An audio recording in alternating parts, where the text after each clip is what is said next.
también de una reivindicación racial o étnica, porque decían que en ese contexto surge el movimiento cultural de lo negro es bello. Ujú. Y entonces era una crítica a las tendencias de eliminar estéticamente los atributos de los negros, típicamente el cabello, el color de la piel y el ancho de la nariz, y quizás una forma de hablar, ¿no? Ujú.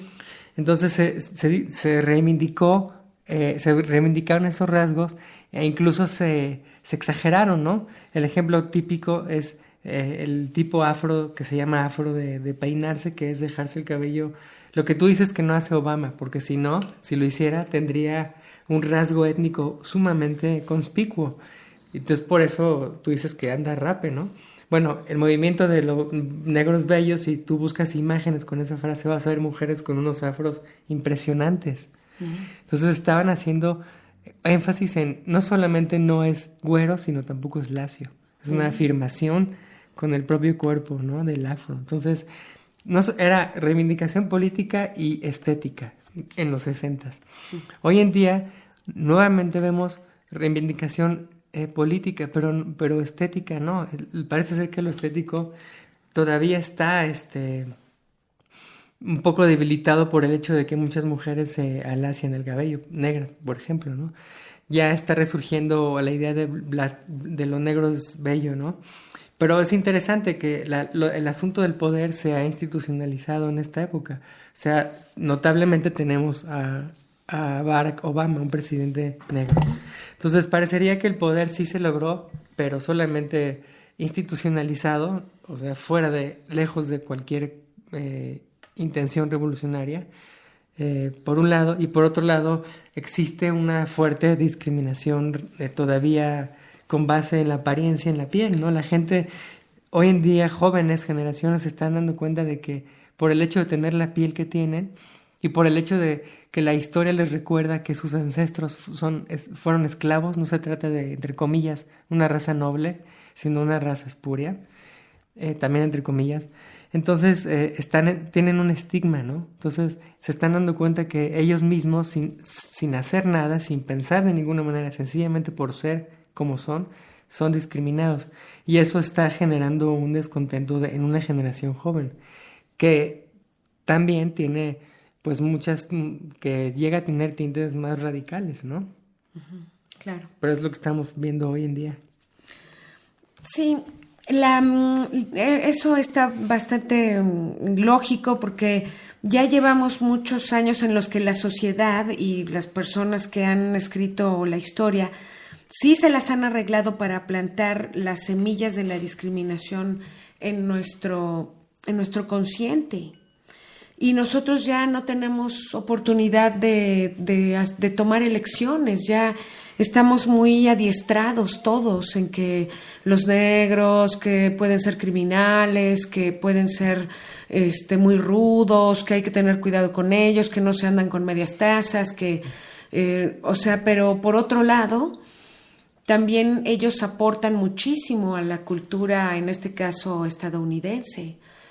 No creo que pudiese haber un partido de fútbol americano o un partido de básquetbol sin la presencia de los jugadores que sean negros o muchos otros deportes donde ellos son imprescindibles, ¿no?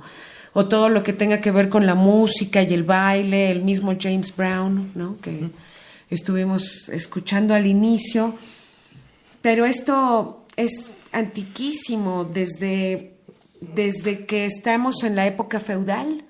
Existe el racismo y se ha sometido y se ha esclavizado a las personas de la raza negra. Y también tenemos casos de racismo, aunque pues es diferente todo lo que sucedió en los campos de concentración, donde también por razones de tipo, pues tomando en cuenta la raza, se cometió lo que se cometió. Pues sí, pero habíamos platicado alguna vez del fútbol americano, Quienes nos escuchan, también invitamos a que busquen en nuestras, en la lista de programas. Hemos hablado sobre el fútbol americano alguna vez y decíamos que parecía que la participación de negros en los deportes de espectáculo como el fútbol, el béisbol, el básquetbol, hablan de la reafirmación del racismo, porque se trata de la diversión de unos seres que fundamentalmente usan fuerza bruta, aunque disciplinada, para hacer cosas espectaculares y que el resto de la gente aplauda y los vea y beba cerveza y apueste, mientras ve cómo ellos hacen sus gracias deportivas, ¿no? Que solamente ellos pueden hacer por el hecho de ser negros. Entonces es interesante cómo sí hay sitios efectivamente en Estados Unidos, espacios sociales en donde existe una reafirmación de la negritud y que llena de orgullo y están aceptados socialmente, y uno de ellos es el fútbol americano. Por ejemplo, ellos celebran diciendo, esto solo, o en básquetbol, esto lo hacemos nosotros porque físicamente estamos capacitados, dotados para ello. Entonces ahí celebran su ser negro en ese ambiente, pero es muy interesante porque fuera de ahí no se puede celebrar la negritud en los Estados Unidos. Y es una negritud que bueno, está cada vez más tratando de interpelar a su contraparte blanca, que es notablemente su, digamos, no solamente la némesis racial, sino también incluso política, porque los negros, la población negra, afrodescendiente en los Estados Unidos, suele votar por el Partido Demócrata siempre, ¿no? Uh-huh. Casi solamente 1 de cada 10 miembros de la población afrodescendiente en Estados Unidos vota por los republicanos. Entonces se trata de una separación muy fuerte. Y hay que considerar que la población afrodescendiente es considerada la minoría más grande en los Estados Unidos. Y eso que la población afrodescendiente en Estados Unidos constituye el 1 y punto y tantos por ciento de la población, el 13% de la población.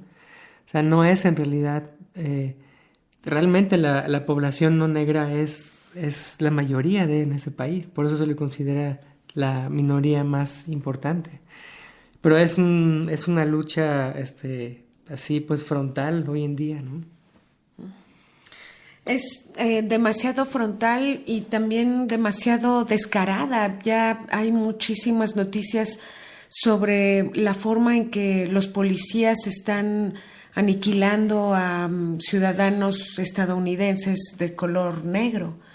Pero al fin de cuentas son ciudadanos estadounidenses y no se les puede hacer eso. Y el racismo yo creo que no nada más existe a estos niveles y no debería verse tan ajeno, porque también se hace el fenómeno que se da en el racismo también se da en otros grupos sociales, podría incluso darse entre los gremios, ¿no?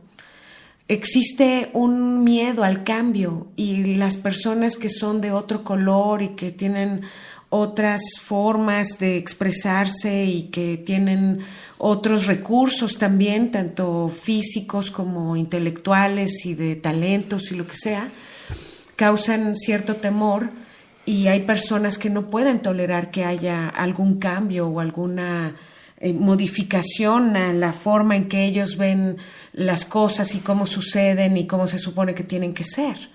Entonces también el miedo al cambio puede ser una de las razones por las cuales si aquí en México vamos caminando y cada vez nos encontramos con más personas de razas asiáticas indeterminadas, porque yo no me siento capaz, no sé, las personas en el auditorio o tú, Eduardo, si tú te sientas capaz de distinguir a un ciudadano de Corea, de uno de Japón o de uno de China o de uno de no sé qué otro país se te ocurra, Singapur, ¿no? Sí, Vietnam.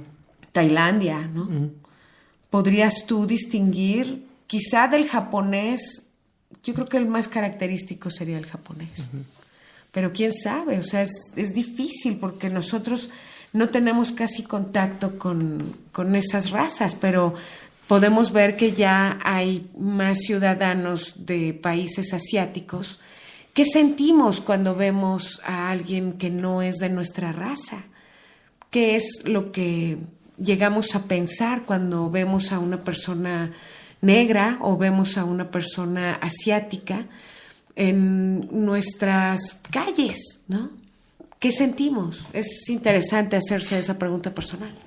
Híjole, pues muchas cosas se han de sentir y todas multiplicadas se generan conflictos sociales que no terminan, ¿no? Que son intensos. Y fíjate, la población de afrodescendiente en los Estados Unidos se parece, comparte un rasgo con los mestizos en México, aunque parezcamos racialmente tan distintos. Compartimos algo que nos pone juntitos, y es que ambos, los negros y los mestizos, somos el producto de la colonización, de la fuerza colonial. Entonces, por un lado, ellos llegan a América vendidos como cosas, ¿no? Esclavos. Después ya se les declaró ciudadanos libres y la historia ha tomado otro rumbo, pero llegaron aquí por ese tipo de rutas, ¿no? Comercio de personas. Y por otro lado, los mestizos surgieron aquí. Platicábamos cuando platicábamos sobre Sor Juana, que los mestizos empezaban a aparecer en las calles y empezaban a llamar la atención porque eran los seres nuevos, ¿no? De la Nueva España, que era la mezcla de los peninsulares y los nativos americanos, y entonces el resultado era una cosa nueva e interesantísima, ¿no? Que eran los mestizos. Pero los mestizos son resultado también de la situación colonial, como los negros lo son, a diferencia de los nativos americanos que poblaron América durante un proceso muy largo desde mucho tiempo atrás, ¿no? Entonces nosotros compartimos eso con la población negra y quiero decir afrodescendiente, ¿no? Y es un problema incluso de lenguaje, ¿no? De cómo uno debe referirse a las personas que uno considera que no forman parte de su propio grupo, ¿no? Es muy polémico todo eso. Una de las más recientes que yo no conocía, en la que se argumenta que los afrodescendientes en Estados Unidos dicen: nosotros somos sencillamente americanos, llámenos americanos porque somos el resultado de la esclavitud. Entonces no venimos aquí porque nuestros ancestros porque hubieran querido, ¿no? Entonces, pues aquí llegaron nuestros ancestros, aquí fueron traídos y aquí nuestras generaciones se hicieron libres según el sistema político y jurídico. Entonces, pues, somos americanos y ya, ¿no? Y de paso dejamos de utilizar, según ese argumento, la idea del color, que fue también un asunto que tuvo que ver en la Nueva España, ¿no? Que es una clasificación que eran los blancos y el indio y el negro, ¿no? Era según la clasificación racial de las gentes en la Nueva España. Eran tres: blanco, indio o negro, ¿no? Y el cruce entre ellos era el mestizo, el mulato y el sambo, ¿no? El mulato es la mezcla, es una mezcla como de la raza blanca y de la raza negra. Un negro y un blanco dan un mulato, según la clasificación que era vigente en la Nueva España. Y es interesante la palabra misma, porque mulato hace referencia a la palabra mula, que es el producto de un caballo y una yegua, o una yegua y un burro o burra, ¿no? Caballo o burro. El resultado es una mula, entonces, pues mulato, ¿no? Entonces quizás haciendo referencia a que el caballo es el español y el burro es el nativo americano, y perdón, es el negro, y el resultado es el mulato, que es como mitad y mitad, ¿no? Y la mula se usa para la carga, es muy utilizado ese animal por su capacidad de poder acarrear objetos y no cansarse nunca, ¿no? Eso es lo más triste también de todo este asunto es como el programa también que hicimos sobre naturaleza humana. La verdad de las cosas, y yo aquí sí estoy muy de acuerdo con esta idea, todos tenemos un complejo de inferioridad, todos.